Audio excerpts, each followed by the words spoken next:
مسجد حرام کی تاریخ اور اہم ترین مقامات کا تعارف۔ مسجد حرام کی تاریخ اور اہم ترین مقامات کا تعارف۔ مکہ مکرمہ روئے زمین کا بہترین مقام اور دنیا کا مقدس اور معزز ترین شہر ہے۔ اللہ تعالیٰ نے اس کو وحی آترنی کے مقام اور مسلمانوں کے قبلے کے طور پر چانا اور یہاں پر اپنی عبادت کے واسطے کئی مناسک رکھ دیے۔ مکہ مکرمہ کی تاسیس کی تاریخ ہمیں حضرت اسماعیل علیہ السلام کی پیدائش سے بھی پہلے ملتی ہے۔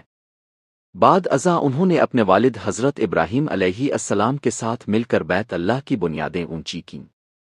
ابتدا میں مکہ مکرمہ ایک چھوٹا سا قصبہ تھا جہاں بنی آدم آباد ہوئے۔ حضرت نوح علیہ السلام کے زمانے میں آنے والے طوفان نے اسے تباہ کر دیا۔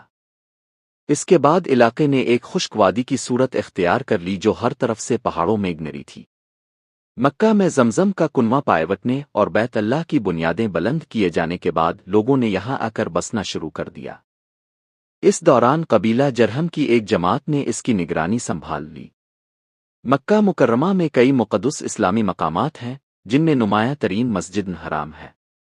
یہ روئے زمین پر مقدس ترین مقام ہے، اس لیے کہ یہاں خانہ کعبہ واقع ہے جو مسلمانوں کے لیے نماز کا قبلہ ہے۔ علاوہ ازیں حج اور عمرے کے سیزن میں یہ مسلمانوں کی منزل مقصود ہے۔ مسجد حرام میں اہم ترین اور نمایاں ترین مقام خانہ کعبہ ہے۔ امت مسلمہ اس کو اپنے لیے باعث فخر و اعزاز شمار کرتی ہے۔ اسلام نے آ کر اس کی تقدیس و تعظیم میں اضافہ کر دیا۔ رسول اللہ صلی اللہ علیہ وسلم اور صحابہ کرام رضی اللہ عنہم اجمعین نے اس پر غلاف چڑھایا۔ خانہ کعبہ کے اندر لکڑی کے 3 ساتون ہیں جو بیت اللہ کی چھت کو تھامے ہوئے ہیں۔ یہ مضبوط ترین لکڑی کے بنے ہوئے ہیں جن کی نظیر نہیں ملتی۔ انہیں صحابی رسول حضرت عبداللہ بن الزبیر رضی اللہ عنہما نے لگایا تھا۔ اس طرح ان ستونوں کی عمر 1350 برس سے بھی زیادہ ہوئی۔ ہر ساتون کا محیط 150 سینٹی میٹر جبکہ قطر 44 سینٹی میٹر ہے۔ تینوں ساتونوں کے درمیان ایک سہار تختہ موجود ہے جس پر خانہ کعبہ کے بعض ہدیے ٹانگے گئے ہیں۔ خانہ کعبہ کا فرش سنگ مرمر کا ہے، اس میں زیادہ حصہ سفید اور باقی رنگین ہے۔ خانہ کعبہ کی اندرونی دیوار رنگین سنگ مرمر سے بنی ہے جس پر نقوش موجود ہے۔ بیت اللہ کو اندر سے گلابی مائل سارخ رنگ کے ریشم کے پردے نے ڈھانپا ہوا ہے۔